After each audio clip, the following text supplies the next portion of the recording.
Desde o início da nossa subida a esta montanha, tivemos de enfrentar um forte vento contrário que tornou um objetivo improvável praticamente inatingível.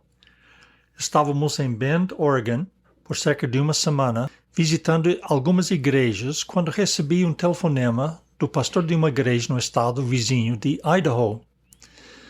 Eu nunca tinha estado na costa oeste, em Washington, Oregon ou Califórnia, portanto, eu não sabia nada sobre qualquer uma das igrejas que visitamos. No máximo, eu só conhecia 3 ou 4 dos pastores pessoalmente. As visitas eram marcadas através da rede informal de pastores que conheciam uns aos outros. O pastor que me ligou era daqueles que eu não conhecia nem tinha ouvido falar dele. Ele ligou para dizer que quando ele propôs à sua igreja que eu fosse lá pregar e apresentar a nossa chamada, a igreja votou contra a sua proposta. Não estávamos bem-vindos. O motivo? The Reminder. Aquela publicação mensal do meu sogro e as doutrinas que ele defendia. Vê, então, episódio 6, que fala do elenco das personagens. Aqueles irmãos não sabiam quem eu era, nem o que eu pregava, mas sabiam quem era o meu sogro e o que ele ensinava. Eles nunca chegaram a saber o quão fortemente meu sogro e eu discordávamos em pontos da doutrina até o fim da vida dele até. Se eu tivesse ido a Idaho e eles tivessem descoberto que minha doutrina estava alinhada com a deles, tenho certeza que, mesmo assim, não teríamos recebido nenhum apoio deles para a obra no Brasil. Na verdade, não recebemos apoio algum de nenhuma das igrejas da costa oeste que visitamos. Eu era um forasteiro do Colorado, com laços familiares no Arkansas. Não sei até que ponto a frase "há um elefante na sala" é entendida em outras línguas. Ela representa um assunto grande e sério que todos os participantes numa discussão preferem ignorar. É como se estivesse um elefante na sala, que é invisível, mas todo mundo está bem ciente da sua presença. Meu sogro não era o elefante na sala, mas personificou-o. Através do seu jornalzinho, o Irmão Bird, meu sogro granjeou um número considerável de pregadores que eram, para todos os efeitos práticos, seus discípulos. E tal e qual os atenienses mencionados em Atos 17 e 21, quando esses pregadores se reuniram para uma conferência, não falaram de nada além de ouvir quem entre eles havia descoberto, e posso citar alguma coisa nova, e debater sua última revelação sobre a interpretação de uma passagem bíblica. Muitos desses discípulos pastoreavam igrejas na costa da Califórnia. Quanto mais procuravam promover suas posições, mais alienavam aqueles que defenderam as posições, cito, batistas tradicionais. Eles foram apelidados de New Lighters, isto é, eles receberam uma nova luz sobre a doutrina. Meu diário de 1971 inclui numerosas referências a discussões sobre esta cisão que tive com pastores e pregadores. Esta convulsão doutrinária sempre foi o elefante na sala. Eu repetidamente comentei no diário algo como: o irmão fulano me recebeu bem e nada do que ele me disse estava muito fora da linha, mas parecia que podia ser. O irmão Beltrano e eu parecemos concordar na maioria dos pontos, mas ainda estou incerto. Me agrada a atitude dele.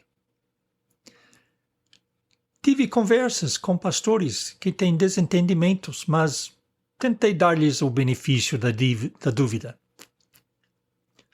Nós discutimos os problemas doutrinários. Todos nós parecíamos concordar na doutrina e no espírito. Ou, assim, eu não posso concordar com tudo, mas há ainda alguns pontos positivos, eu acho.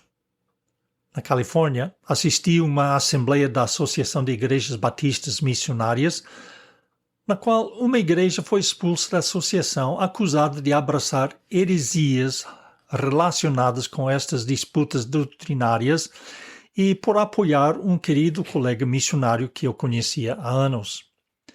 O pastor da igreja expulsa foi um seguidor dos ensinamentos do meu sogro, e a moção foi alterada para dizer que o motivo para a expulsão da igreja era, cito, receber membros excluídos de outras igrejas. Fim da citação.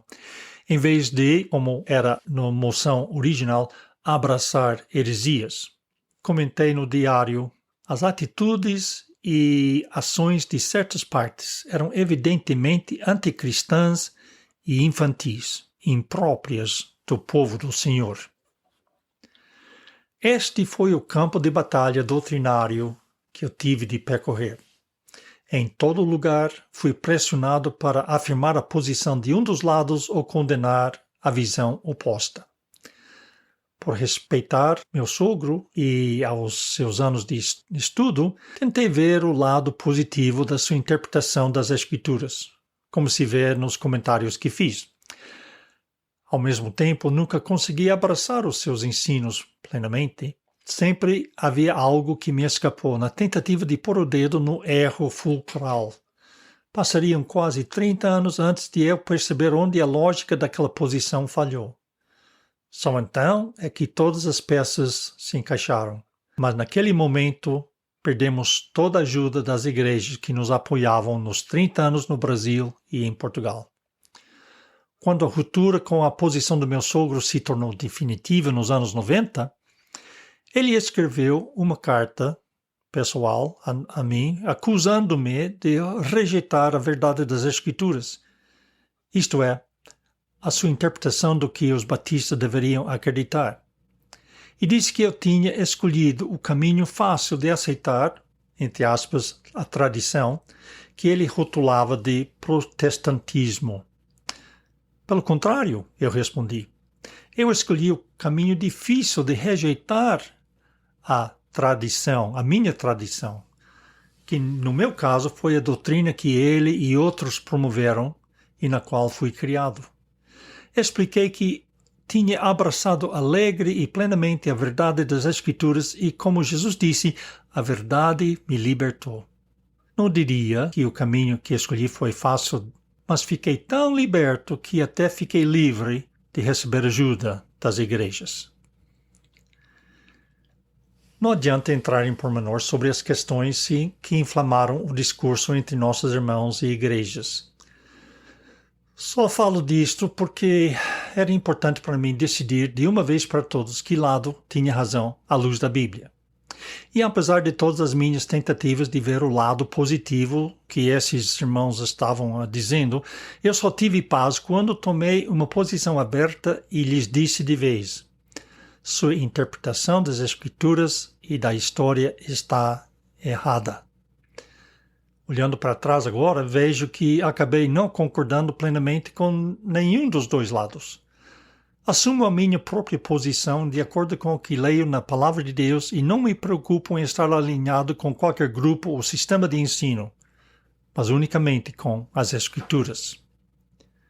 Meu sogro estava errado sobre outra coisa. Ele sentiu que, por eu não aceitar seus ensinamentos, eu estava a rejeitá-lo como pessoa. Seria igualmente errado pensar que eu não amo aquelas igrejas e irmãos que romperam os laços de comunhão conosco por causa da posição que vim defender, baseado na palavra de Deus. Não guardo um espírito de má vontade nem sentimentos de rancor. Eu acredito que eles amam o Senhor e Ele os usou para ser uma tremenda bênção para nós. Eu só queria que eles pudessem vir a conhecer a alegria e a liberdade que agora experimentamos no Senhor. Eu explico tudo isso aqui porque essa questão permeou todos os contatos que fizemos quando preparamos a nossa ida ao campo missionário pela primeira vez. A situação foi como uma chaga purulenta por quase 30 anos, até que o abscesso foi lancetado e a ferida nos nossos corações foi sarada. Que Deus estenda a sua mão e sare as feridas que ainda possam estar abertas nos corações dos outros. No dia 18 de dezembro, um dia depois de chegarmos à casa dos meus pais no Colorado, recebemos a notícia da igreja em Rockford, Illinois, de que os nossos vistos haviam sido aprovados. Faltavam mais alguns documentos para preencher antes de levantarmos os vistos, mas 1972 seria um ano completamente diferente. Exceto para o nosso sistema de apoio financeiro, que no papel seria tão incerto quanto em 1971. Mas Deus continuou a ser o subscritor do plano. Não tínhamos a certeza de quando iríamos sair para o Brasil, mas estávamos determinados a sair assim que tivéssemos os documentos e o dinheiro para enviar nossas coisas e comprar nossas passagens aéreas. Não tínhamos estabelecido uma quantidade mínima de apoio mensal prometido de igrejas ou indivíduos antes de partirmos, o que parece ser uma prática comum de missionários que se dirigem para o campo missionário. Assim que tivéssemos os documentos e a tarifa de viagem, estaríamos a caminho do Brasil. Nossa saída do país não resolveria as batalhas doutrinárias travadas no meio do nosso grupo de igrejas, mas pelo menos estaríamos fora da linha direta de fogo das lutas doutrinárias pelas quais passamos. Iríamos continuar a ser atormentados por aquele elefante, mas na maior parte do tempo ele estaria na outra sala no hemisfério norte. Para já, teríamos uma nova batalha a travar no Brasil. Aprender português. Mal posso esperar para descobrir o que aconteceu no ano de 72. Não leio esse diário desde que foi escrito, há 51 anos atrás.